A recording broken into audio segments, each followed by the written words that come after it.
मैं मंडी संसदीय क्षेत्र की जनता का, प्रबुद्ध जनता का धन्यवाद करना चाहता हूं, जिन्होंने 45% वोट शेयर हमको दिया और करीबन 4.5 लाख मत वहां से हमको दिए। उसके लिए मैं उनका दिल की गहराइयों से धन्यवाद करता हूं।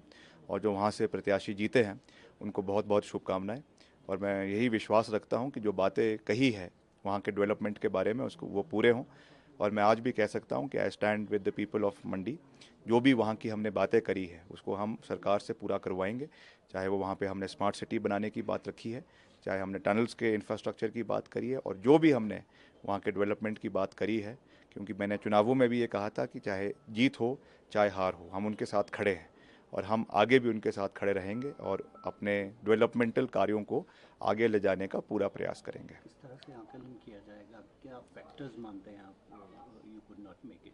नहीं, निश्चित तौर से देखिए, वहाँ पे प्रधानमंत्री जी का व्यक्तिगत रूप से आना, योगी जी का व्यक्तिगत रूप से आना, गडकरी जी का व्यक्तिगत रूप से आना, ये सब चीज़ों का इम्पैक्ट रहा होगा। निश्चित तौर से उसकी वजह से ये परिणाम रहा है। मगर फिर भी हम इसका आंकलन अभी, क्योंकि मतदान कई केंद्रों पे अभी भी चला हुआ है, सॉरी, जो काउंटिंग है वो अभी भी चली हुई है, तो उसको हम आने वाले समय में देखेंगे कि कैसे उसमें कहाँ पे शॉर्टफॉल्स रहे, क्या कमियाँ रही, और उससे एक्सपीरियंस लेते हुए उसको बेटर करेंगे for the times to come. Assembly by election में कांग्रेस 4 सीटें जीत कर आई है। इस मैंडेट को किस तरह नहीं, से ये भी देखते निश्चित तौर से देखिए, प्रदेश की जनता बहुत पढ़ी लिखी है और उन्होंने क्लियर कट मैंडेट जो है हिमाचल में जो अस्थिर करने के प्रयास भाजपा की सरकार, भाजपा के नेता कर रहे थे, उसके खिलाफ ये मैंडेट दिया है।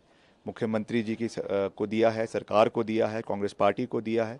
और ये साफ है कि 3.5 साल तक कांग्रेस पार्टी की सरकार पूर्ण बहुमत के साथ हिमाचल में चलेगी, अपना कार्यकाल पूरा करेगी।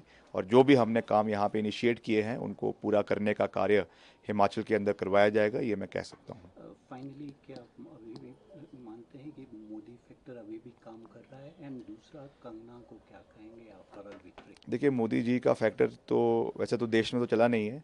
देश में तो जिस तरीके से पूरे देश में 400 पार की बातें करते थे, अब 250 भी बड़ी मुश्किल से पार हो रहा है अपने बलबूते पर।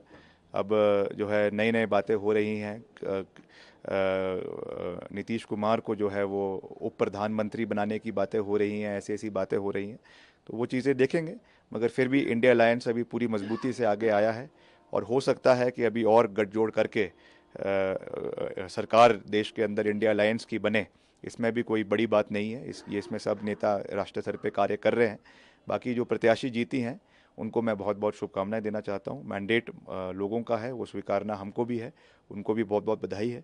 मगर मैं यही कहूँगा कि हम तो लंबी गेम के खिलाड़ी हैं और आपके साथ खड़े हैं, मंडी के साथ खड़े हैं। अब आगे देखेंगे कि जो बातें हुई है वो धरातल पे कितनी उतरती है, कितना समय मंडी के लोगों को मिलता है, ये तो समय ही बताएगा। मगर जीती हैं उसके लिए उनको शुभकामनाएं। असेस करेंगे?